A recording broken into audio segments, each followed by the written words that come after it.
بسم الله الرحمن الرحيم.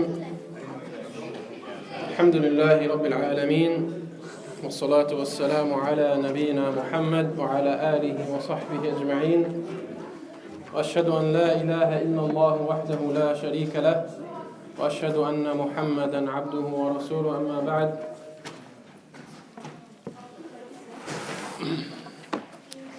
Inshallah, we're continuing with our studies on fiqh from the book of Bulugh Al-Maram. We have reached hadith number 8. Today we're going to do hadith number 8 and hadith number 9. We're going to be talking about cats and dogs, inshallah. And as usual, we're going to read the ahadith in Arabic and English. And we have a special reader today. Sorry, Sheikh Nafis. Sorry, Mustafa. Sorry, Ammu Wa'il. We have a special reader today who wants to read for us, inshallah. Halima. Halima is going to read for us. My daughter. She asked me if she could read, so I said sure.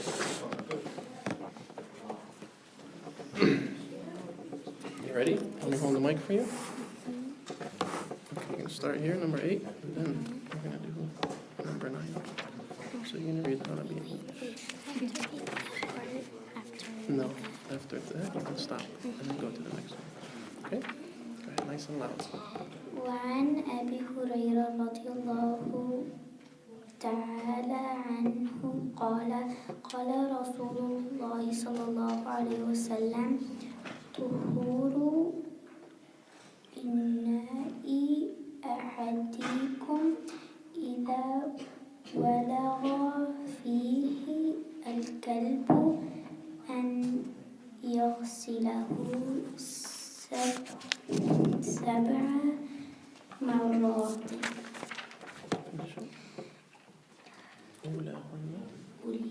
أولاهن بالتراب. وعن أبي قتادة رضي الله تعالى عنه أن رسول الله صلى الله عليه وسلم قال في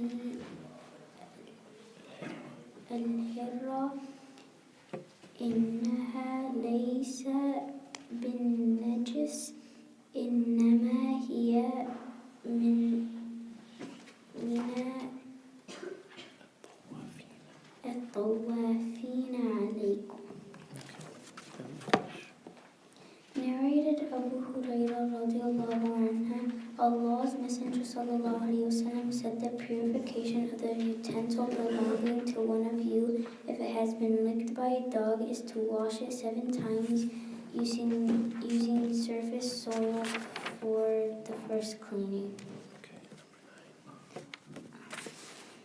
Narrated Abu Qatada radiallahu anhu, Allah's Messenger sallallahu alayhi wasallam said about the cat, it is not unclean, but is one of those who intermingle with you.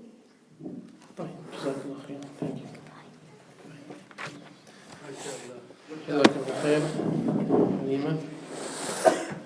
So the first hadith number 8,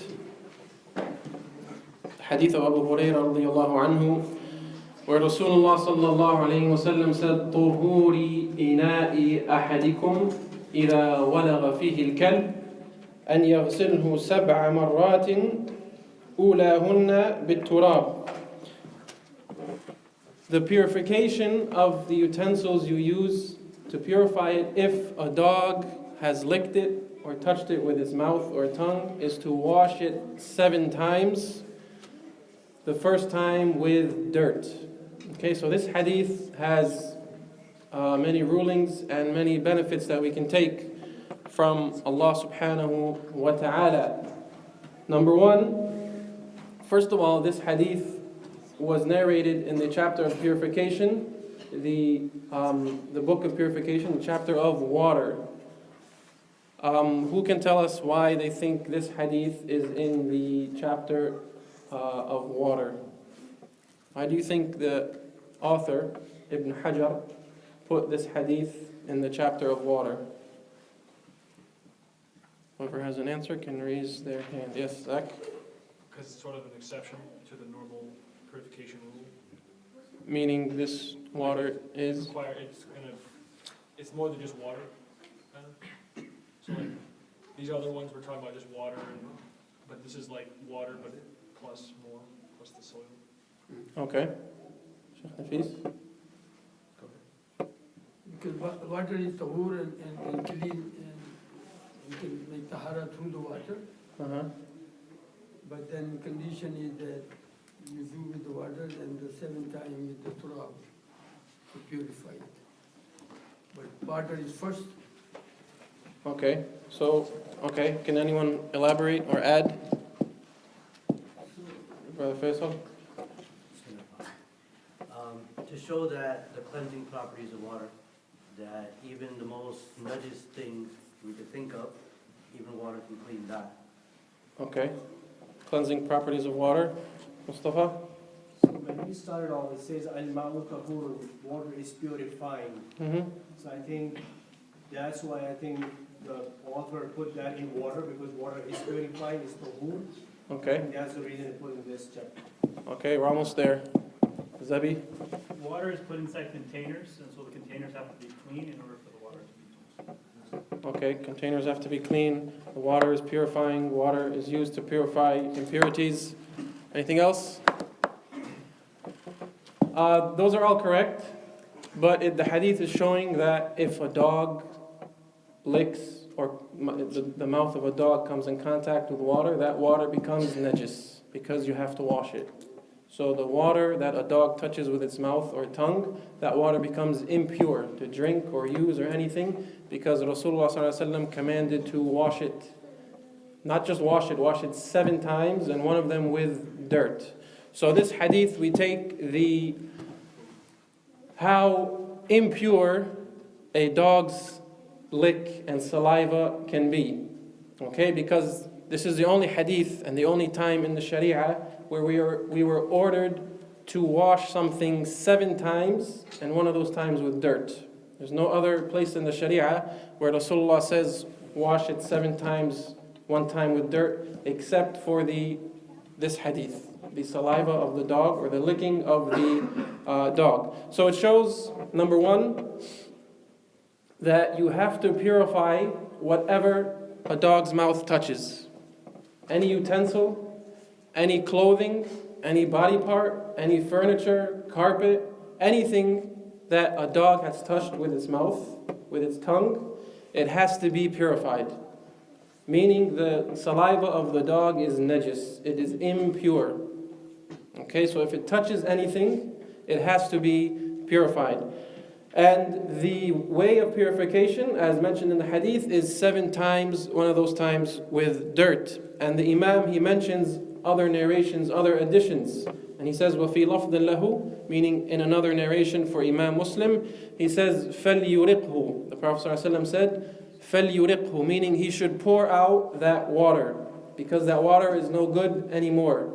So it is not permissible to use it for anything. And the Rasulullah ﷺ would not tell us to pour out water unless it was impure, because that would be wasting water.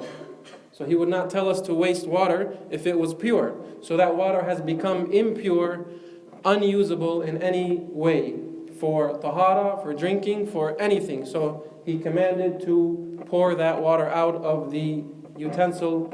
It has become impure because of coming into contact with the dog's mouth, the saliva or the tongue of the dog. And using dirt is also specific to this hadith. Using dirt to cleanse something is also specific to this hadith. And the ulama, the scholars of Islam, say that the dirt has a cleansing, something in it that cleanses differently than water. Or different cleansing properties is the term I'm looking for. It has different cleansing properties than water. Water is used for almost anything and everything to clean and purify in Islam. But here Rasulullah ﷺ added dirt because it has different cleansing properties than water, and because the saliva of the dog has something else in it that, Allahu A'lam, we don't know what it is. Whether there were studies done or not, they're true or not, Allahu A'lam, it doesn't matter. We are still going to use the what was taught by Rasulullah ﷺ to cleanse the saliva or the lick of the dog. So the dirt is to be used, as he said, أُولَهُنَّ بِالتُّرَابِ. So you wash it 7 times, the utensil, the plate, the cup, the spoon, whatever it is, you wash it 7 times, and the first time is with dirt. Okay, so there are different ways to use the dirt. Okay, there are several ways how you can implement the dirt into washing that utensil. The first one is you have the utensil and you pour water on it, and then you put the dirt on the utensil that already has water on it. So you have the cup, for example, you pour water on it, and then you put the dirt on the water so it becomes like a mud or like a paste type with the dirt. It should not be dry dirt. It has to be mixed with water. So you put the water first and then the dirt, or you put the dirt first and then the water on top of it to make it like a paste or like a mud. Or you can mix the mud and the water separately in a different container or place. Make the mud the paste of the dirt or the mud, and then you take that and you put it on the utensil and you wash it. So that is one wash. And some ulama say that's 2 washes. The dirt is one, and the water with the dirt is also one, because one hadith mentions 8 times. So the scholars say that the dirt is one, and the water that's used with the dirt is the second one. So either way, the dirt and the water is used together, and that is the first washing. And then the second time is with water, only 3, 4, 5, 6, 7. So you get to 7, and then inshallah that utensil will be pure of that najasa, that impurity from the dog. And the purification of these utensils is done, as we said, the 7 times with the dirt. And after that, you are clear to use whatever it was that you were using without any doubt that it's still impure, because you've done what was recommended for us to do in the Sharia. You have completed the hukum of cleaning it. You have completed the ruling of cleaning that the way it was told to us in the Sharia. So you are free to use that utensil again after it was touched by the dog. So this hadith,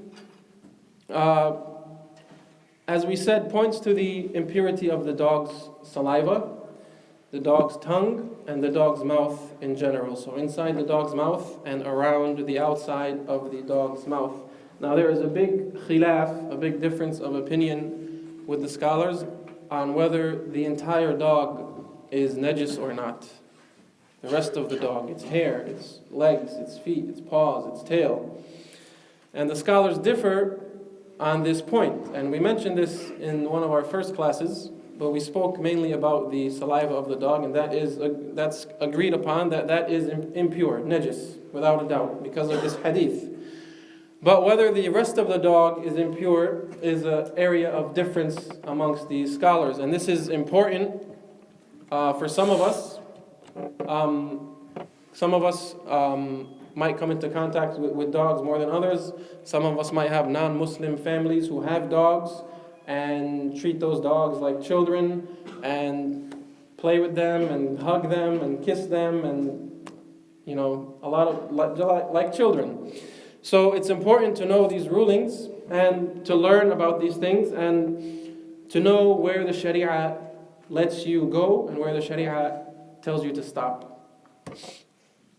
So some of the ulama, or the majority of the ulama, they say that as we said, the saliva of the dog is impure and the mouth is impure, but the rest of the dog is pure. The hair and the rest of the dog is pure. It is not najis. So if you touch the hair of a dog, its back or something, it is not something impure. You don't have to wash your hands or anything like this. Because this hadith is specific to the saliva, so they say then the ruling is specific to the saliva. And some of the ulama, they say the saliva is part of the mouth is part of the head is part of the entire body, so the ruling goes for the entire dog, and the entire dog is impure. But as we said, the majority of the scholars, they say this the rest of the dog is pure, and that the Sharia has permitted us to use dogs in certain situations. For hunting, dogs are allowed to use. So it would be very difficult for a hunter who has a dog, for him not to touch the dog. Even if he doesn't touch the dog, what is he using the dog for? To hunt. That dog is going to come in contact with the animal that you're hunting, whether it's a bird, a chicken or turkey, a deer, whatever. That dog's mouth is going to touch the animal, because that's what the dog uses to hunt. It doesn't use its paws or anything. It uses its mouth to catch the animal and to, if it kills it, or to just hold the animal until the person comes. So Allah subhanahu wa ta'ala talks about this in the Quran. The ayah in the Quran where Allah subhanahu wa ta'ala is talking about Muslims using a dog for hunting. And the hadith, the Prophet ﷺ mentions that it is permissible to use a dog for hunting, a sheepdog to herd your sheep, to protect your sheep, and for protection of the farm, okay, or crops, protection of crops. So the Rasulullah ﷺ, he permitted the use of a dog for certain things. This doesn't mean the dog is impure, but it helps the opinion that the rest of the dog is pure, because you are permitted to use the dog in certain occasions, especially the hunting. So if the dog captures the animal and puts its mouth on the animal, its saliva is going to touch the animal. So you clean that as best as you can. Some of the ulama say that you clean it 7 times, but you don't use the dirt, because the dirt is going to soil the meat or the animal. And they say instead of the dirt, you can use a substitute like soap or anything else that you use to clean meat. So the fact that we are permitted to use a dog for hunting shows that the rest of the dog is pure, and it's permitted to touch the rest of the dog, and that if you come in contact with the rest of the dog, or it comes in contact with you, you don't have to wash yourself or your clothes or anything like this. The main point here is the saliva of the dog is impure, the tongue, and if it touches your plates, your cups, your spoons, your furniture, you have to wash that 7 times with dirt. And the ulama say you should try to use dirt as best as you can. Like, don't just skip over the dirt and use soap. If you have dirt outside, go outside, get some dirt, mix it with water and use it. Because you never know the hidden meanings behind some of these ahkam in Islam, and that the dirt can remove something that nothing else can remove from the impurities. So the saliva is impure. The water, if it touches water, if there was water in the cup, that water becomes impure. If there was food in the cup or in the plate or the bowl, if there was food in it, and that food was something like a soup or something watery, then the entire thing becomes najis, just like the water. Because you can't you can't take the impurity out of a soup or water.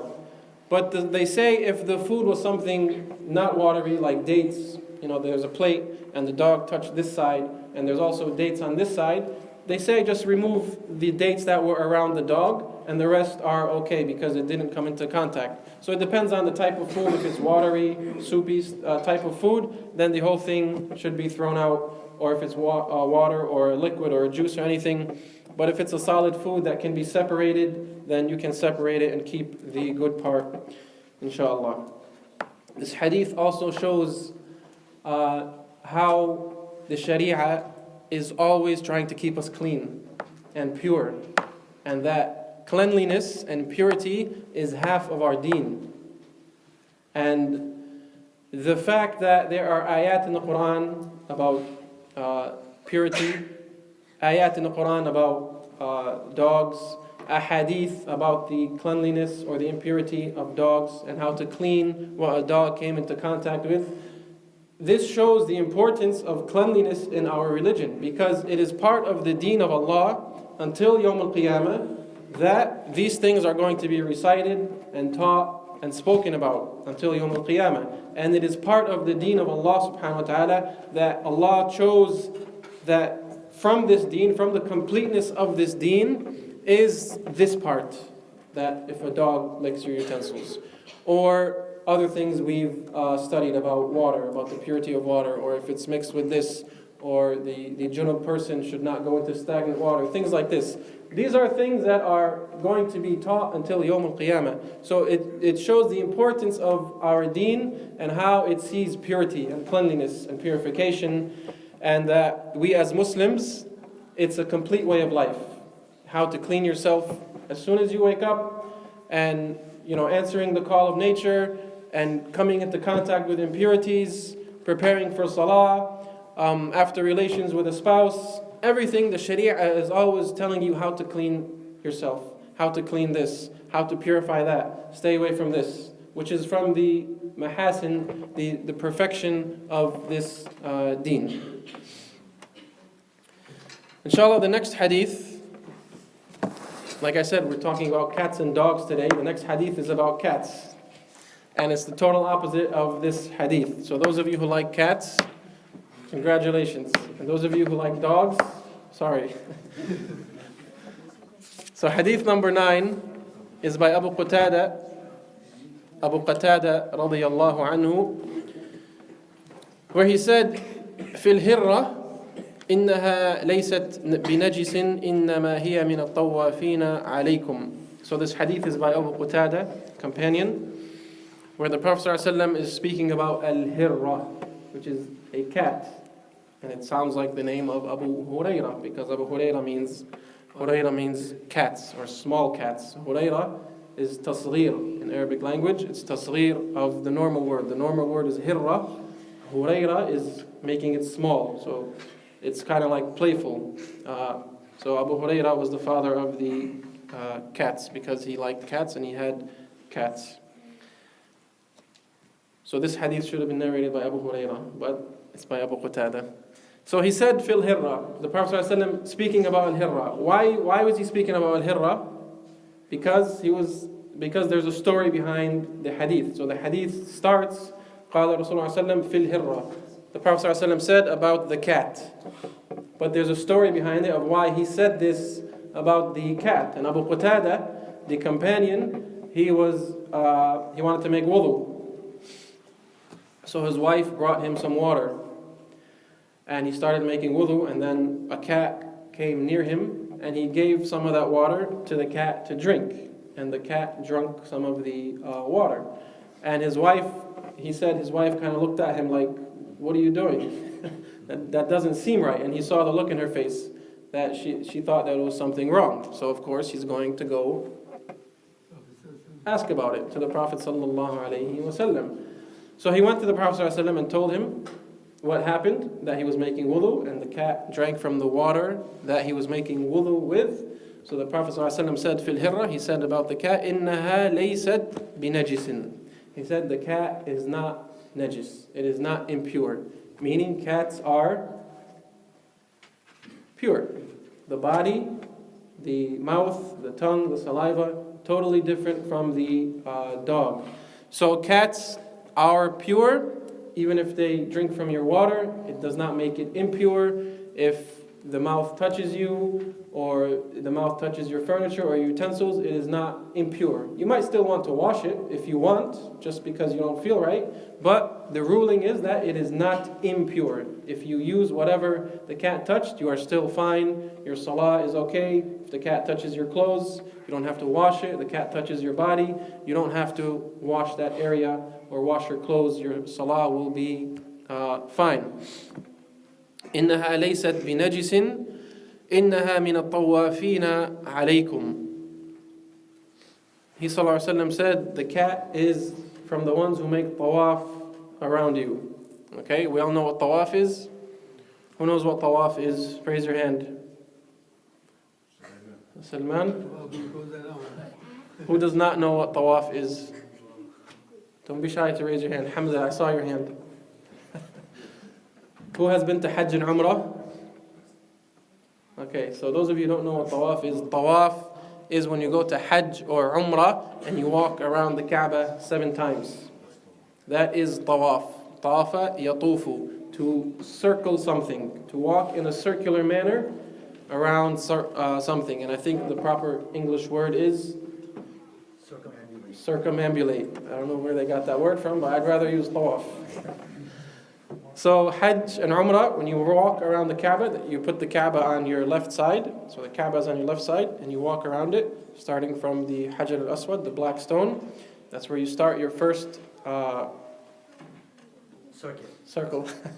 That's where you start your first circle. So you go around once, then 2, 3, 4, 5, 6, and then 7. You end back at the black stone. That is called tawaf. So when you go for Hajj and Umrah, inshallah, those of you who haven't gone, that's going to be your tawaf, walking around the Kaaba. So the Prophet ﷺ used the same word about cats, that cats make tawaf around you. They're mixing with you, they're always around you. And those of you who have cats know exactly what this is. The cats are always back and forth and here and there and jumping on the couch and sitting in your lap and purring, and they go eat and they come back and they go under the table and they play and they jump. They're always around you moving. So he said that they are from those that intermingle with you. And this shows the purity of cats and the good company of cats, and that cats are something good in Islam and pure and something beneficial maybe to have in the house, because cats always also take care of like bugs and critters and mice and stuff like that. Keep the house clean from those things, and they're good hunters. Sometimes they bring home birds and other small animals. So they're hunters. So this hadith shows the purity of cats, and that it's okay to have cats in Islam in your house, and that if the cat touches anything of your belongings, it does not become najis. So these two hadith, this hadith, the reason, as we said for the first one, the reason that hadith was mentioned in the chapter of water, this hadith is the same thing, because the cat touched the water, and the Prophet ﷺ is saying this water is pure. The hadith about the dogs, the water is impure. This one is pure. So that's why the author Ibn Hajar al-Asqalani, he brings this hadith in this chapter, because it involves the purity or impurity of water. Inshallah, we're just going to do those two hadith today, and we'll take some questions now. If anyone has any questions according to these two hadith, tfaddal. Tawaf also mentioned going between Safa and Marwa. In the Safa wal Marwa, there's no harm if you do tawaf between that. That's called sa'i. Eh? That's called sa'i. What is that ayah? إن الصفا والمروة من شعائر الله فمن حج البيت أو اعتمر فلا جناح عليه أن يطوف بهما. Yeah, you're right. So Allah subhanahu wa ta'ala does refer to it as tawaf. So it's kind of a oblong circle, a longer circle. Yeah, but in the books of fiqh, that's known as sa'i. As-sa'i bayna as-safa wal-marwa. Yes? Just kind of made a reference to when the dog was hunting, that like whatever the saliva got on the animal or whatever, you could obviously wash it, and you were saying like, since you wouldn't want to soil, like they were saying, you don't want to soil the meat with the dirt, so you could substitute that with soap. Mm-hmm. Is that like a similar thing with clothes? Because depending on what kind of clothes, like if it got on your clothes, you wash it with dirt, like a white shirt, like, so is that a similar kind of like, you could apply that to something? Yeah, if you think the if you think the dirt is going to ruin the clothing, then you can substitute it with the soap or anything else. But your first option should be the dirt, especially with something that the dirt is not going to ruin, like the utensils or anything like this, something solid. But for the clothing, if you can use the dirt, you use it, small amount, just to get rid of the actual impurity. So you don't have to wash the entire shirt.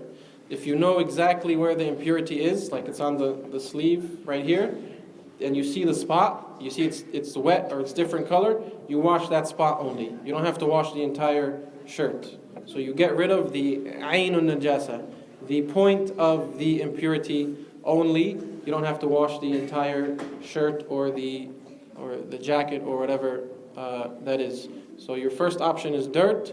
Otherwise, the scholars say the reason for the dirt is to remove the impurity. So if you don't have dirt, you can use the substitute of soap, a sabun. Yes? In the case, this may be the same as when the dog, is hunting and bites the animal. What if you were attacked by a dog and the dog breaks your skin with its mouth? Would you then just purify with dirt, or would you purify with soap? The dirt would probably harm you if you have open cuts. Yeah. So soap might also harm you. Exactly. So you want to use water first and get medical attention. Yeah, true, yeah. And in that case, it would be washed and cleansed with so many other things that it would take place over the dirt. They'd probably use alcohol or whatever. I'm not a doctor, but they would clean it with so many other things that the impurity would be removed one way or the other. Yes? So this is for like visiting someone who have a dog in your house. So for example, like you can sit on your furniture and stuff like that. You'll have to be careful. You have to be careful. You never know where the najasa is or how much this dog is around their house, how involved it is in their home. Is it in the living rooms, in the bedrooms all the time, or some people keep the dog in the garage or something like this. So you would look at how these people have their dog in their house, and you would take precautions as best as you can, because you never know where the impurity is. So you'd have to be very cautious going to someone's house. Or, if it's visiting family, you have family that are non-Muslim or family that have a dog, you do the best you can, and when you get home, just clean all your clothes. Just wash all your clothes, and don't try not to pray in it until you wash them. Yes? You can go first. No, that's fine. We'll take a sister's question. So let's say if you wanted to pray and then the dog bites your hand, do you have to wash your hands 7 times and redo wudu, or you just While you're praying and the dog touches your hand? Before? Before you start praying and the dog's mouth touches you, you have to wash that spot. You can't pray until you wash that spot 7 times. And if you can, you use dirt. So you cannot pray while that najasa, impurity, is on your body. You cannot pray if that impurity is on your body.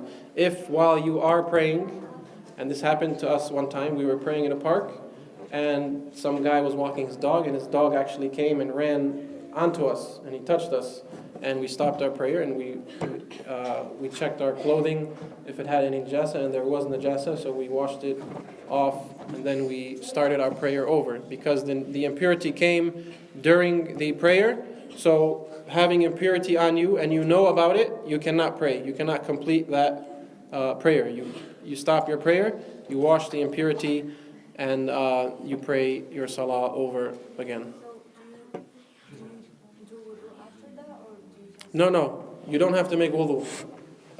I think that was your question. You don't have to make wudu. Okay? If the impurity touches you, you just have to wash it off. It doesn't break your wudu. Okay? It does not break your wudu. You just have to wash that impurity from your body or your clothes or the place you are praying. You have to wash it, remove it completely, and then you can pray. You do not have to make wudu. Ayub. If a dog licks your toe, do you wash it? Yes. You wash it. And in your case, use dirt. Because you don't care about dirt. If it's dirty or not. Yes. So the hadith says wash it 7 times, and the first time with the dirt, or 7th time, last time, or first or last? So the hadith of Abu Hurairah, the first one, says the first time with dirt. The hadith of Tirmidhi says أخراهن أو أولاهن بالتراب. So the hadith of Muslim says the first time. The hadith of Tirmidhi says one of them or the last one with dirt. So the scholars say this wording of the narration of Imam al-Tirmidhi has aw in it. Aw means or. So they say if this is the words of Rasulullah sallallahu alaihi wasallam, it gives us the option to choose the first, the last, or anyone. But one time with the dirt. But one of them, yes. So if this is from Rasulullah sallallahu alaihi wasallam, we have the option. The scholars say if this is doubt from the narrator that he's saying oh, so this could be from the narrator, the first one or the last one. So he's saying the Prophet sallallahu alaihi wasallam said, if a dog licks your utensils, wash it 7 times, the first time or the last time with dirt. So if this is doubt from the narrator, then the hadith of Abu Hurairah takes precedence over this one, and that it should be the first one. And they say if you do the last one with dirt, you still have to put water on it to wash the dirt away.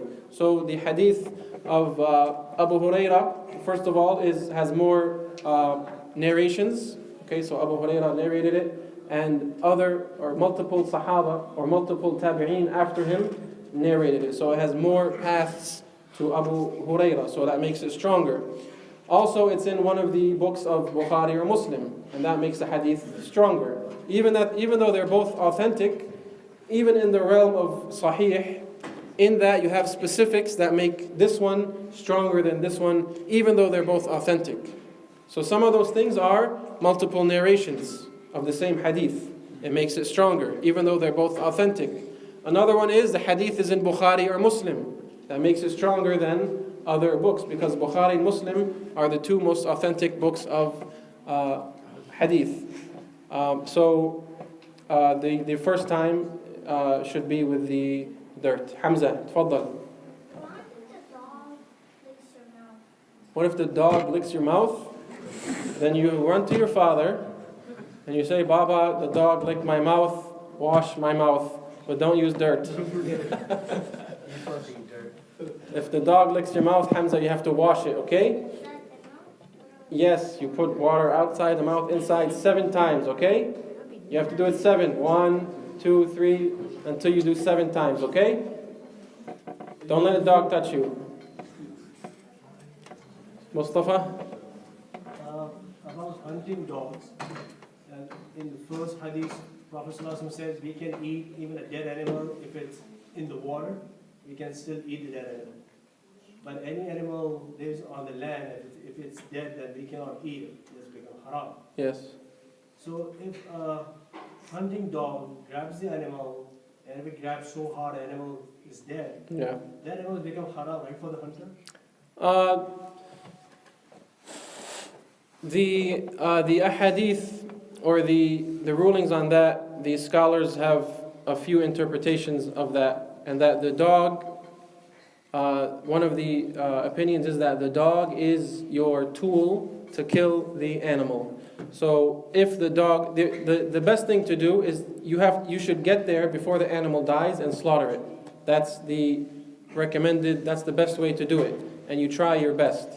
The situation comes in, or the other situation is when that happens, that the dog has killed it before you reach there, before you're able to slaughter it. Some of the ulama say it's not permissible because it's a mayta, but others say that you are using that dog as a tool to kill the animal. So even if it dies, and you said Bismillah, when you send your dog, when you let your dog go to hunt, you say Bismillah, and even if it kills it, it's still halal for you because you're using that dog as a tool to slaughter that, or to catch the animal. But if it died because of its injuries, then some of the ulama say it's still okay it's still halal and the dhabiha. But the best way, the safe way to do it is to get to the animal before it dies, and the dog should be trained to not kill the animal. This is from the the ayah says mukallibin, that these are trained dogs in hunting, that they know what to do and they know not to kill, just to grab the animal and hold it until you come to it.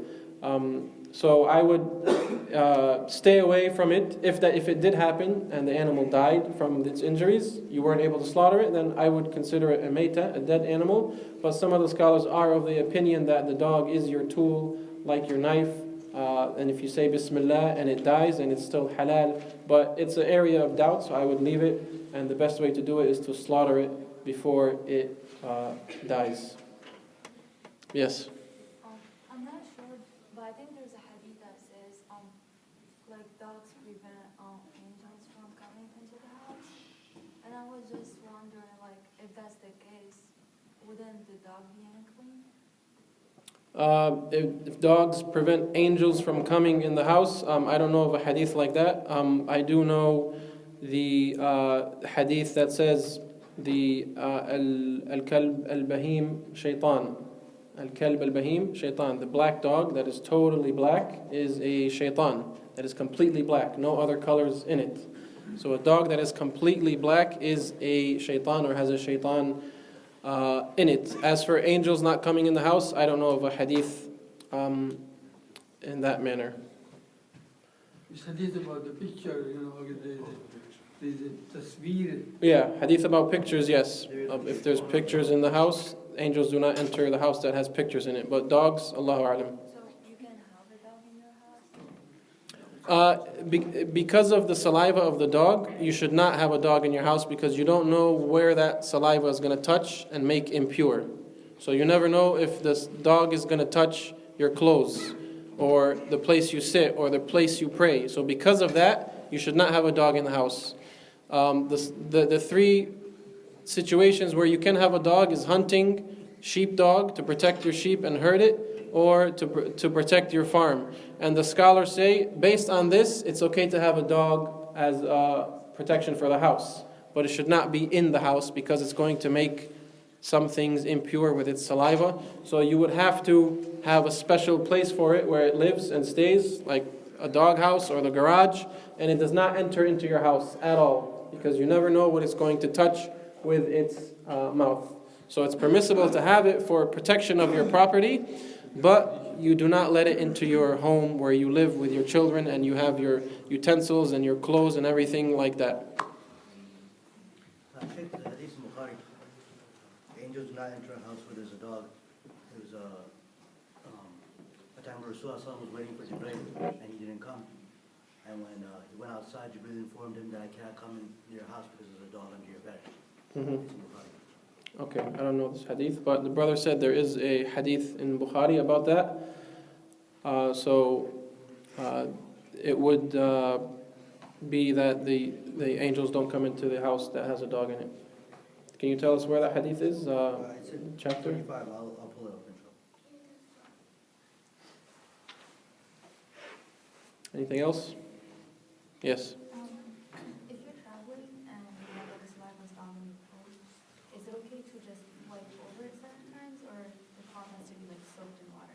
Like that? It has to be washed. If the saliva of the dog is on you, it has to be washed with water and dirt. You can't just wipe it with something dry like a cloth or a napkin. There has to be water to purify that impurity, because the dog's saliva is a liquid, and the liquid gets absorbed by your shirt or whatever, and you need water to clean that out. And you also need dirt. If you don't have dirt, you use soap. But you can't just wipe it with something dry. It has to be water used to cleanse it, and 7 times. And this, as we said in the beginning, this hadith has the specific ruling of 7 times. And the meaning behind it can be understood, or Allahu A'lam, maybe we don't know why it's 7 times, but we do as we were told.